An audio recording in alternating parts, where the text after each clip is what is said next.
sa disparition avait profondément ému le monde du cinéma français. Le 27 décembre 2010, l'acteur et comédien français Bernard-Pierre Donadieu décédait des suites d'un long combat contre un cancer de la prostate. Un décès, à l'âge de 61 ans seulement, qui a mis fin à une belle carrière productive et complète de plus de 30 ans, faite de longs métrages au cinéma, de pièces de théâtre ainsi que de nombreuses apparitions dans le petit écran.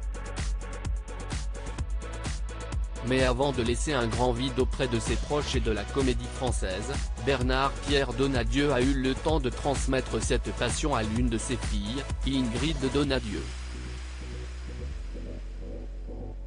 Celle-ci l'a régulièrement accompagné sur les plateaux dans les années 1990. Après la séparation de ses parents, c'est d'ailleurs avec son père qu'elle a décidé de vivre, jusqu'à son décès.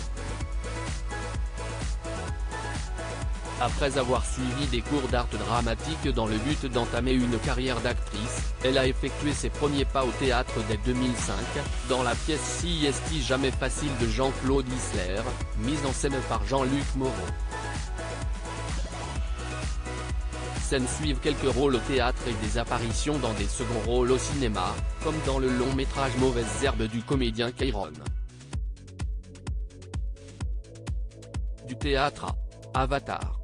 Si la jeune femme compte donc quelques apparitions à l'écran à son actif, en particulier des web-séries ainsi que des courts-métrages comme en atteste son site internet, CST dans un autre domaine que la fille de l'acteur brille tout particulièrement depuis une grosse dizaine d'années maintenant, le doublage.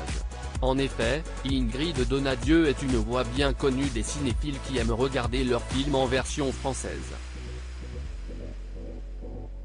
Elle est devenue une référence dans le milieu, puisqu'elle est chargée de doubler des superstars internationales telles que l'actrice israélienne Gal Gadot, Fast and Furious, Wonder Woman, Jessica Chastain, Kate Hudson, Sienna Miller, Marie-Elisabeth Winstead ou encore Zoé Saldana.